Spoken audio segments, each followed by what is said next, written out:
जी अस्सलाम वालेकुम स्टूडेंट्स, क्या हाल चाल है जी आपके। स्टूडेंट्स आज हम बात करेंगे स्टेप्स ऑफ एबीसी की। और कल हमने डिफरेंसेस देखे थे कि एब्जॉर्प्शन कॉस्टिंग और एक्टिविटी बेस्ड कॉस्टिंग में क्या फर्क होते हैं। स्टेप्स की अगर हम बात करें तो स्टूडेंट्स जो सबसे पहला स्टेप है एबीसी को अप्लाई करने के लिए वो है जी identify and organization major activities.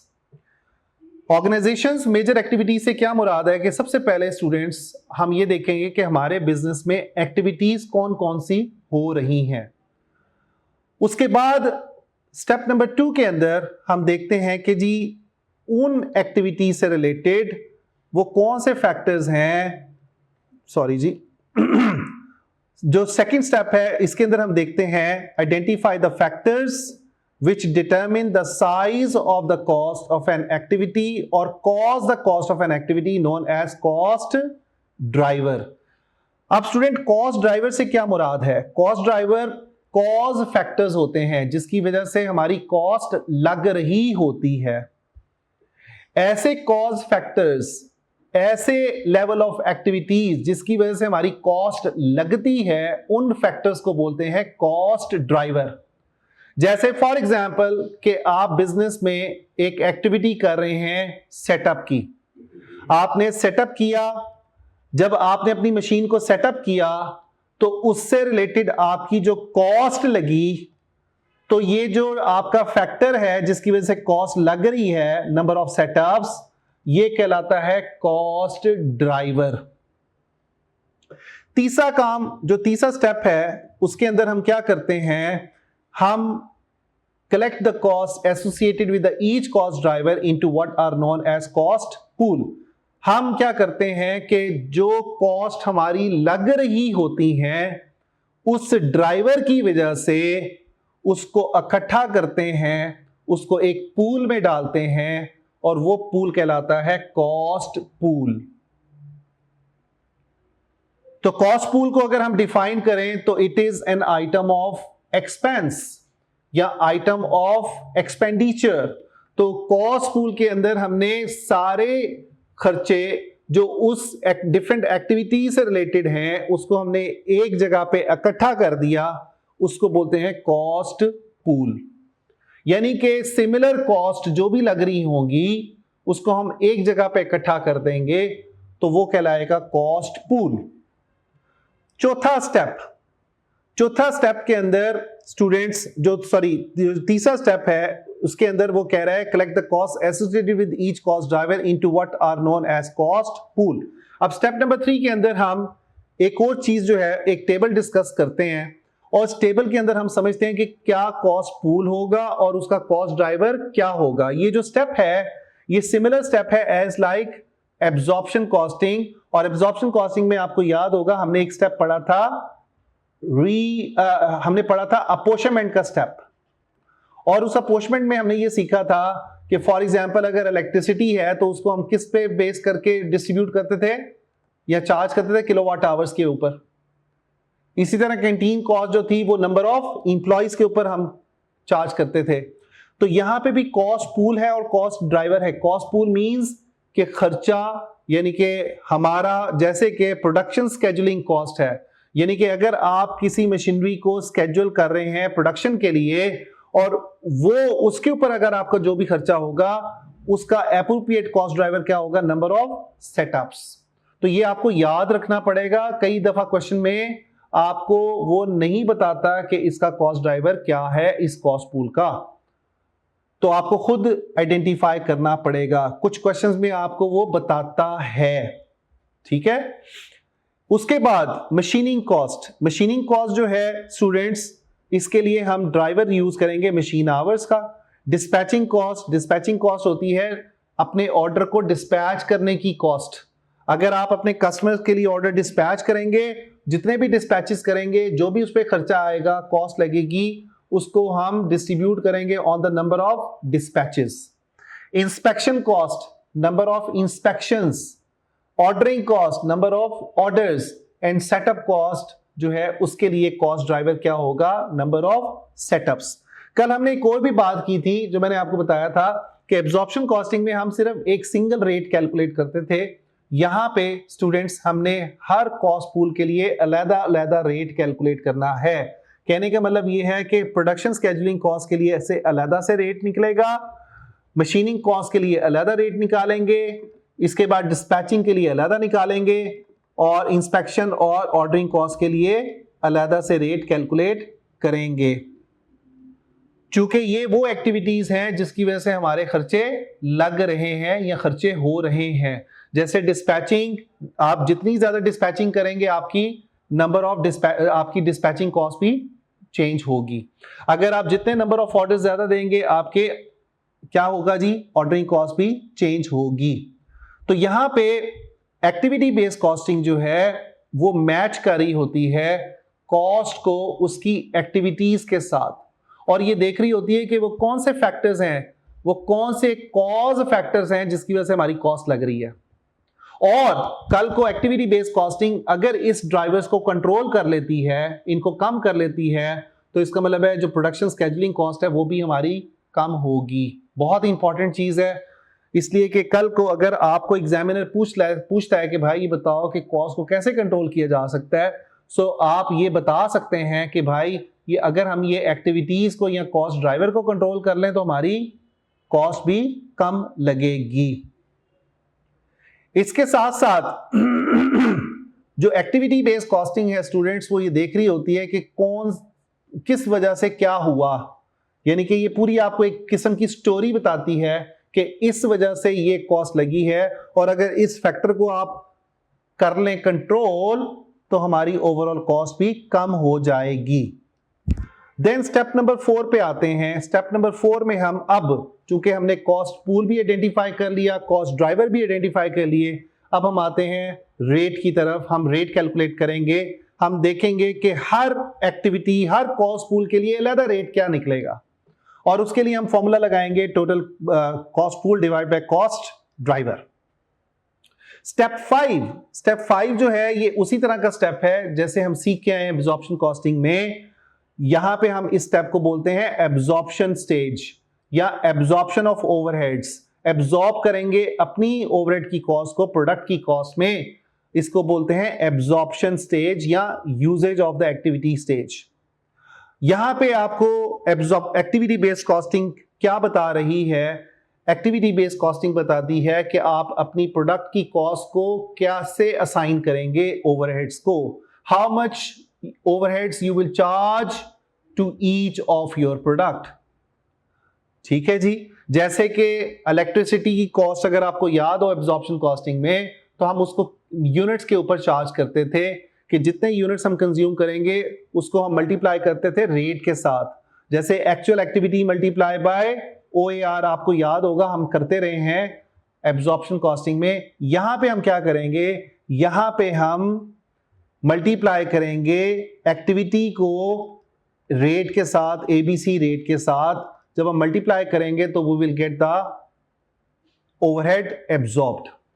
Step number 6 में हम अपनी फुल कॉस्ट प्रोडक्ट की कैलकुलेट करेंगे या प्रॉफिट एंड लॉस कैलकुलेट करेंगे। So this is how the steps are performed for the activity based costing.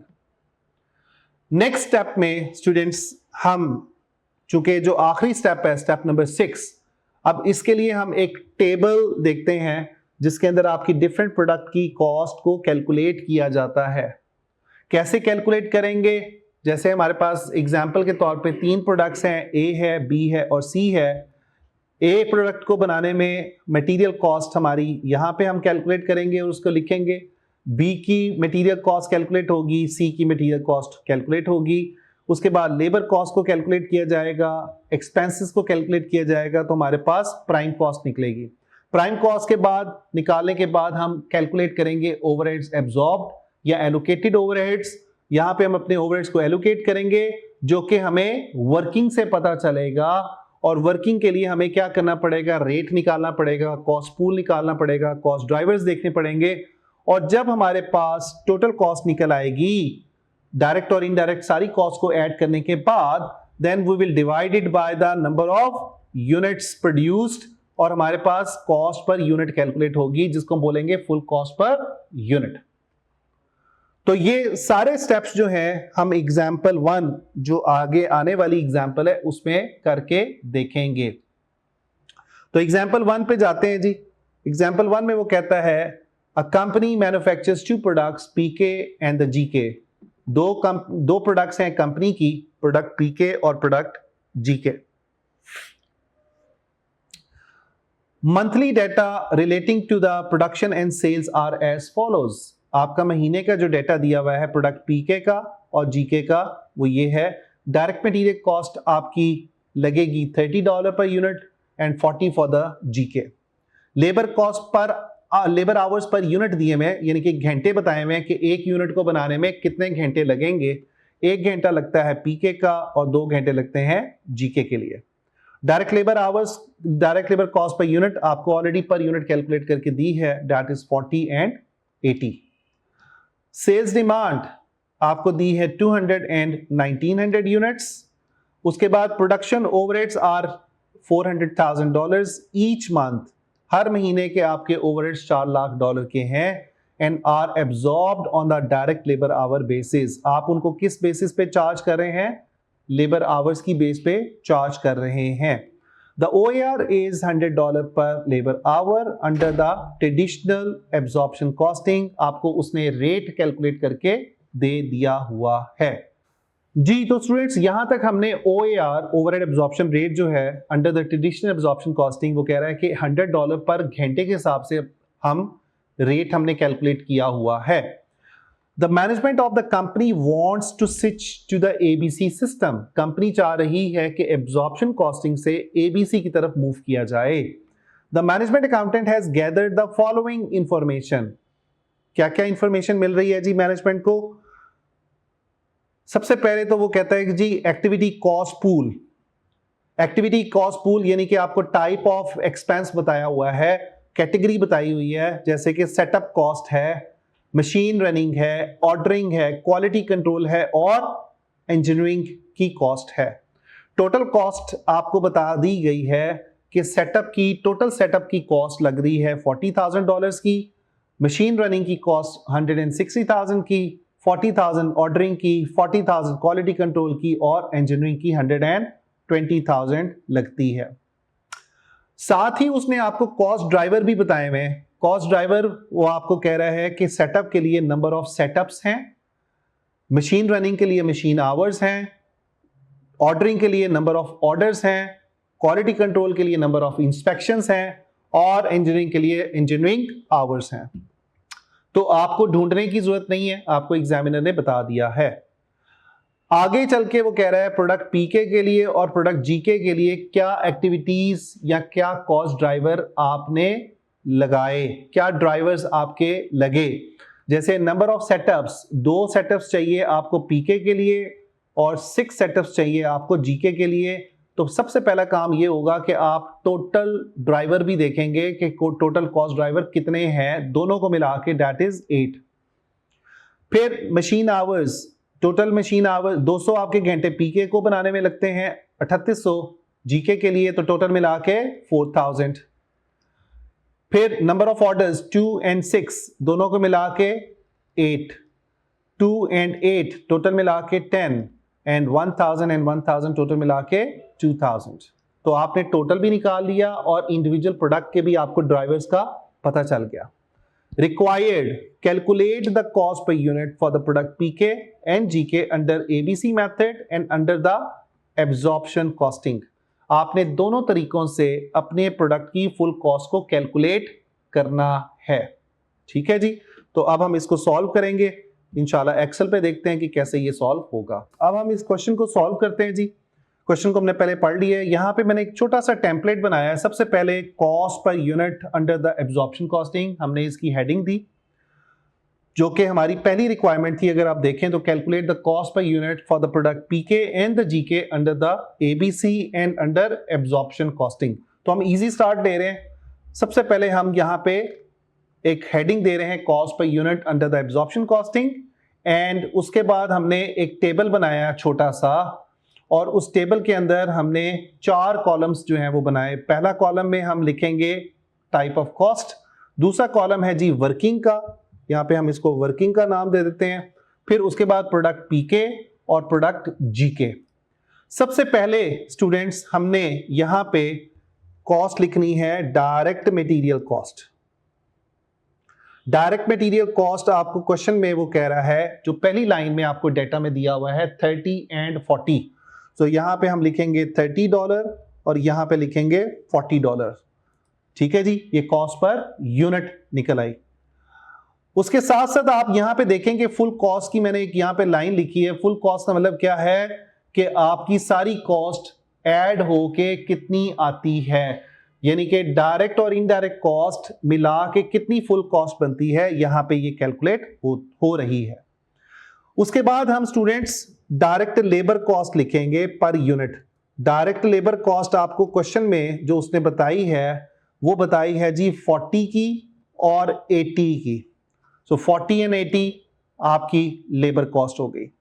उसके बाद हम यहां पे ओवरहेड्स जो हैं वो भी ऐड करेंगे और उस ओवरहेड्स को कैलकुलेट करने के लिए हमें वर्किंग नंबर 1 परफॉर्म करनी पड़ेगी। वर्किंग 1 के लिए चूंकि हम एब्जॉर्प्शन कॉस्टिंग यूज कर रहे हैं स्टूडेंट्स, तो सबसे पहले तो हमें OAR का पता होना चाहिए। OAR उसने आपको ऑलरेडी $100 का दिया हुआ है, यहां पे हम लिखेंगे $100। उसके बाद नीचे मैंने यहां पे लिखा हुआ है प्रोडक्ट पीके के लेबर आवर्स। प्रोडक्ट पीके को बनाने में कितने घंटे चाहिए?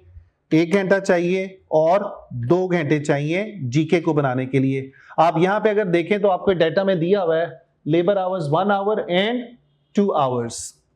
देन स्टूडेंट्स आफ्टर दैट हमने अपने ओवरहेड्स पर यूनिट कैलकुलेट करने हैं, तो क्या करेंगे, इस रेट को 100 को मल्टीप्लाई करेंगे लेबर आवर्स से, तो हमारे पास $100 जो है ओवरहेड्स लगेंगे पीके के लिए। और इसी फॉर्मूला को अगर आप कंट्रोल C करके आगे पेस्ट कर दें तो इसके लिए हमें दोबारा से रद्द हो चुके, ये आपकी अलाइनमेंट चेंज हो जाएगी, तो हम क्या करेंगे equal rate multiply by the base that is 2 labour hours. तो हमारे पास $200 के ओवरहेड्स पर यूनिट निकलते हैं जीके के लिए। आफ्टर दैट जब हमने ओवरहेड्स भी निकाल लिए तो स्टूडेंट्स यहां पे हम जाके क्या करेंगे, इसको लिंक कर देंगे। यहां पे हम लिखेंगे इक्वल और ये जो हमने कैलकुलेशन की है $100 की, इस पे क्लिक करेंगे तो ये जो अमाउंट आपने वहां पे कैलकुलेट की है ऑटोमेटिकली यहां पे भी लिखी जाएगी।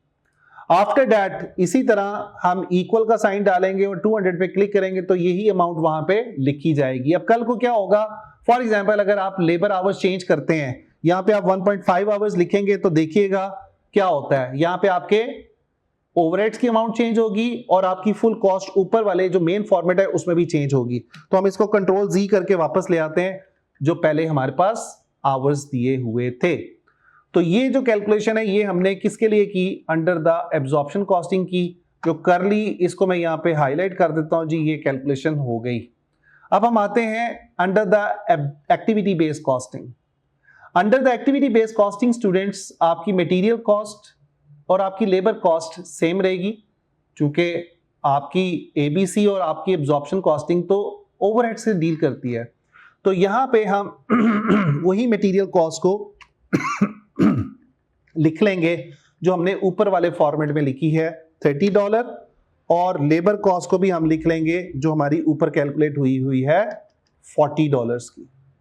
ठीक है, अब इन्हीं कॉस्ट को आप आगे कॉपी कर लेंगे और कॉपी करके आप देखेंगे कि जो आपने ऊपर लेबर की कॉस्ट और मटेरियल की कॉस्ट और लेबर की कॉस्ट लिखी है वही उसने ऑटोमेटिकली कॉपी कर दी जीके के लिए और मटेरियल एंड लेबर कॉस्ट। अब हम आते हैं वर्किंग नंबर 2 के ऊपर, और वर्किंग 2 के अंदर हम क्या कैलकुलेट करेंगे, ओवरहेड्स की कैलकुलेशन करेंगे अंडर द एबीसी मेथड। सबसे पहला काम क्या करना होता है स्टूडेंट्स कि हमने एबीसी रेट निकालना है, एबीसी रिकवरी रेट निकालना है, और उसका फॉर्मूला क्या होता है, cost pool divide by cost driver. सबसे पहले तो हम यहाँ पे जो हमें ओवरहेड्स का खर्चा दिया हुआ है, डिफरेंट कैटेगरीज दी हुई हैं, जैसे सेटअप की कॉस्ट दी हुई है, कॉस्ट पूल के बारे में जो बता रहा है कॉस्ट पूल, तो उस सारी अमाउंट को हम यहाँ पे लिखेंगे। जैसे कि सेटअप की कॉस्ट थी वो कितनी थी जी, $40,000 की। उसके बाद आपके पास मशीन आवर्स हैं जी, मशीन रनिंग कॉस्ट है 1,60,000 की, वो हमने यहाँ पे लिख दी। उसके बाद हमने लिख दी जी ऑर्डरिंग कॉस्ट 40,000 की। उसके बाद हमने लिख दी क्वालिटी कंट्रोल $40,000 की। उसके बाद इंजीनियरिंग की कॉस्ट हमने यहाँ पे लिख दी $1,20,000 की। अगर आप इस सब को सम करें तो हम देखते हैं कि हमारा क्या आंसर आता है। तो हम फॉर्मूला लगाते हैं सम का, और यहाँ पे हमने टोटल निकालना है, तो हम इसको यहाँ से लेके यहाँ तक एंटर करते हैं, तो हमारे पास टोटल ओवरहेड्स कितने निकलते हैं, $4,00,000 के। अब जरा 1 मिनट के लिए आप जाएं ओरिजिनल क्वेश्चन में और वहां पे देखें कि प्रोडक्शन ओवरहेड्स आपको $4,00,000 के दिए हुए हैं ईच मंथ। तो अगर हम यहाँ पे सारे ओवरहेड्स को जब हमने ऐड किया तो हमारे ओवरहेड 4,00,000 ही बनते हैं, बट फर्क ये है कि यहाँ पे हमारे पास अलग-अलग ओवरहेड्स हैं। उसके बाद हम क्या करेंगे, यहाँ पे कॉस्ट ड्राइवर्स लिखेंगे, जैसे कि सेटअप कितने किए हमने प्रोडक्ट पीके के लिए 2 और 6, सो 2 and 6। उसके बाद हम टोटल अपने ड्राइवर्स निकालेंगे, यानी कि 2 + 6 टोटल 8। ये हमने पहले भी कैलकुलेशन की है, पहले जब मैं क्वेश्चन पढ़ रहा था। मशीन आवर्स, कितने मशीन आवर्स हैं जी, 200 and 3,800, तो टोटल मिला के कितने हुए, 4,000। नंबर ऑफ ऑर्डर्स कितने हैं जी, 2 and 6, ठीक है, टोटल हो गए 8। मेक श्योर करते हैं 2 + 6 8, 2 + 8 कितने हो गए जी, 10, तो टोटल ड्राइवर 10 हो गए। उसके बाद नेक्स्ट क्या है, नेक्स्ट हमारे पास है इंजीनियरिंग आवर्स कितने हैं जी, 1,000 and 1,000। अब हम यहां पे स्टूडेंट्स रेट निकालेंगे, एबीसी रिकवरी रेट, और उसके लिए हम एक फॉर्मूला लिखते हैं। वो फॉर्मूला क्या है, cost pool divide by cost driver. तो हम इसको इक्वल का साइन डालेंगे, अमाउंट लिखेंगे जो हमारे पास ऑलरेडी है, सेटअप कॉस्ट उसको सिलेक्ट किया, डिवाइड कर दिया इसको हमने टोटल ड्राइवर के साथ, तो हमें रेट पता चला 5,000 का, यानी कि $5,000 पर सेटअप की हमारा रेट निकल आया। इसी तरह अगर हम इसी को नीचे कॉपी कर लें तो स्टूडेंट्स ऑटोमेटिकली वो आपको रेट निकाल के बता रहा है। डबल क्लिक करके हम वेरीफाई कर सकते हैं कि क्या उसने सही अमाउंट को पिक किया या नहीं। तो cost pool divide by cost driver का फॉर्मूला लगाया, रेट निकल आया, ठीक है। अब रेट निकल आया, उसके बाद स्टेप नंबर 4 हम करेंगे, जो कि होगा एलोकेशन का या एब्जॉर्ब्ड ओवरहेड्स हम कैलकुलेट करेंगे। कैसे कैलकुलेट करेंगे स्टूडेंट्स, वंस अगेन हम इसी टेबल को नीचे कॉपी करेंगे और हम इसको एलोकेट करेंगे टोटल में। सबसे पहले अगर हम देखें तो सेटअप की कॉस्ट हमने डिस्ट्रीब्यूट करनी है पीके में और जीके में, तो इसके लिए मैं फॉर्मूला यूज करूंगा इक्वल। हमारे पास रेट है जी 5,000 का, इसको सिलेक्ट किया, मल्टीप्लाई कर दिया इसको पीके के ड्राइवर के साथ, यानी कि एक्टिविटी जो पीके के लिए की मल्टीप्लाई बाय इट्स रेट, तो हमारे पास $10,000 की अमाउंट निकली। इसी तरह हम क्या करेंगे, equal rate multiply by it's driver या इट्स बेस, दैट इज 6, तो हमारे पास अमाउंट निकलती है 30,000 की। इसके बाद मैंने यहाँ पे दोनों का टोटल किया हुआ है, ये इसलिए किया हुआ है ताकि मैं देख सकूं कि मैंने सही डिस्ट्रीब्यूट किए ओवरहेड्स टोटल में या नहीं। तो 40,000 और 40,000 आपस में टैली करता है, यहाँ पे अगर आप देखें तो 40 और 40,000 टैली कर रहा है। देन स्टूडेंट्स नेक्स्ट है हमारे पास machine running cost. Machine running cost के लिए हम क्या करेंगे, रेट यूज करेंगे, equal the rate is 40 into 200, तो हमारे पास अमाउंट निकलती है 8,000 की। फिर हम इसको यहां पे रेट है 40 मल्टीप्लाई बाय ड्राइवर जीके के लिए था 3,800 का, उससे मल्टीप्लाई करेंगे और उसके बाद हम इसी फार्मूला को नीचे कॉपी करेंगे, तो 1,60,000 की अमाउंट आ रही है। ये और ये एक दूसरे से टैली करते हैं, इसलिए कि हमने अपने ओवरहेड्स को डिस्ट्रीब्यूट कर दिया दोनों प्रोडक्ट्स में। देन ऑर्डरिंग कॉस्ट के लिए हम क्या करेंगे स्टूडेंट्स, हम रेट लेंगे, यहां पे मैं फॉर्मूला लिखता हूं, इक्वल रेट है इसका 5,000 का multiply by it's driver is 2, तो हमारे पास 10,000 का आंसर निकलता है। इसी को अगर आप कॉपी करें तो यहाँ पे आपको सही फिगर्स कैलकुलेट नहीं होंगी, दोबारा से हमें करना पड़ेगा। रेट था हमारे पास 5,000 इंटू 6, तो टोटल मिला के हमारे पास आगे 30,000। 10,000 प्लस 30,000 40,000, इन दोनों को अगर आप देखें तो टोटल 40,000 है। ये और 40,000 आपस में टैली करते हैं। देन स्टूडेंट्स हमने डिस्ट्रीब्यूट करना है क्वालिटी कंट्रोल की कॉस्ट को। क्वालिटी कंट्रोल की कॉस्ट को कैसे डिस्ट्रीब्यूट करेंगे? इक्वल रेट है हमारे पास क्वालिटी कंट्रोल का 4,000 मल्टीप्लाई बाय इसका ड्राइवर है 2, तो हमारे पास आंसर आता है 8,000। और इसी पैटर्न पे हम क्या करेंगे, दिस 4,000 मल्टीप्लाई बाय 8, तो हमारे पास 32,000। ये भी अगेन 40,000 आता है, ये और ये 40,000 टैली करते हैं। आफ्टर दैट जो आखिरी हमारे पास ओवरहेड्स हैं वो हैं जी आपके जो कॉस्ट पूल है इंजीनियरिंग कॉस्ट। इंजीनियरिंग कॉस्ट जो है उसके लिए हमारे पास रेट क्या है स्टूडेंट्स? इक्वल रेट है 60 इंटू 1000 फॉर द पीके, और 60,000 इसका निकलेगा। इसी फॉर्मूले को आप नीचे कॉपी करेंगे तो 120,000 है। ये 120 और 120 आपस में मैच करता है, इसका मतलब है कि we have distributed the cost properly. इसके बाद स्टूडेंट्स हमने चूंकि ओवरहेड की कॉस्ट पर यूनिट निकालनी है तो हम क्या करेंगे, सबसे पहले टोटल ओवरहेड्स कैलकुलेट करेंगे, यानी कि पीके के टोटल ओवरहेड्स और जीके के टोटल ओवरहेड्स। इसके लिए हम क्या करेंगे, इक्वल सम का फॉर्मूला यूज करेंगे। सम ब्रैकेट ओपन करके ये सारी फिगर्स को आप सिलेक्ट करेंगे, ब्रैकेट क्लोज करेंगे, तो हमारे पास टोटल निकल आएगा, सम निकल आएगा। और इसी फॉर्मूला का कंट्रोल सी करें, आगे पेस्ट करें तो हमारे पास सम निकल आएगा 3,04,000। और जब आप इन दोनों को टोटल करेंगे तो आपके पास 4 लाख का टोटल आएगा, जो हमने टोटल ओवरहेड्स को डिस्ट्रीब्यूट कर दिया। इसको और इसको हम आपस में देख लेते हैं कि सेम है। देन उसके बाद स्टूडेंट्स हम इसको डिमांड पे या नंबर ऑफ यूनिट्स पे हम डिवाइड करेंगे, जो हमें क्वेश्चन में दी हुई है। 200 डिमांड थी प्रोडक्ट पीके की और 1900 डिमांड थी जीके के लिए। कहां पे दिया हुआ है ये डाटा? आपको ये सेल्स डिमांड के बारे में बता रहा है 200 एंड 1900। तो स्टूडेंट्स हम यहाँ पे इसको डिवाइड करेंगे यूनिट्स पे, तो हमारे पास आंसर जो आएगा 480 और 160 ओवरहेड कॉस्ट पर यूनिट निकल आई। अब ये ओवरहेड कॉस्ट पर यूनिट है, इसको स्टूडेंट्स हमने क्या करना है, मेन फॉर्मेट में लेके जाना है। तो हम यहाँ पे इक्वल का बटन दबाएंगे और उसके बाद हम इसको सिलेक्ट कर लेंगे 480, इस पे क्लिक करेंगे और ऑटोमेटिकली ये फिगर इधर चली जाएगी। इसी को आगे कॉपी करें तो जीके के लिए भी वो फिगर को उसी तरह कॉपी कर लेगा 160। देन आप ये देख सकते हैं कि टोटल जो कॉस्ट है एबीसी के अंदर वो कितनी निकलती है। सारों को आप ऐड कर लें तो फुल कॉस्ट पर यूनिट निकलेगी 550 एंड 280।